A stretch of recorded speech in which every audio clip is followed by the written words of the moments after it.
Can we talk about the subtitle to your book, How Woke Media is Undermining Democracy? Can you talk a bit about what you regard as woke? It's now an all-encompassing term from a positive or a negative perspective. How do you conceive of it? Yeah, to me, so the word woke comes from Black slang from the 70s, and it was used to refer to something very important, which is being aware of systemic racism. And, we do still struggle with that in a limited way. We still have a problem with mass incarceration against Black and Hispanic men. We still have a problem with police brutality, not police shootings, but police insult Black people more. They lay hands on them more. They pull them over more. They arrest them more. They beat them up more. National emergency. I mean, this is very important stuff.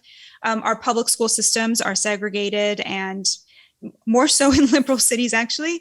And then there's sort of intergenerational poverty in about 20 to 30% of Americans descended from slaves. So these are four very limited areas, but very important areas where we're still struggling with systemic racism. And I would say in the 70s, if you would say to someone, stay woke, it meant be aware of this stuff, of the ways in which, America has failed us, descendants of slaves, and continues to. And that, I think, is very important. When I use it in my book, I'm using it the way, it's colloquially used today, which is the way sociologists use it. Now, sociologists have noticed something very interesting, and they call this phenomenon the Great Awakening. So I use it in that sense. And what they're referring to there is not being aware of these four issues that I think are very important. And by the way, that Republicans now are also very engaged with. So there's no partisan divide over that anymore. They are using it to refer to something that happened around 2015, which is that white liberals became more extreme and academic in their view on race than Black and Latino Americans. They outstripped Black and Hispanics in how they think about how crazy they view race. And that view comes straight from critical race theory. It comes straight from the university. It's totally academic. It's a binary that ascribes all power and all agency to white people and a unique evil to whiteness, and powerlessness, and agencylessness, and no esteem, nothing to people of color. And that it takes a worldview that used to be based on right versus wrong and replaces it with one based on who has power and who does not. And then all virtue is ascribed to the powerless and all evil to the powerful.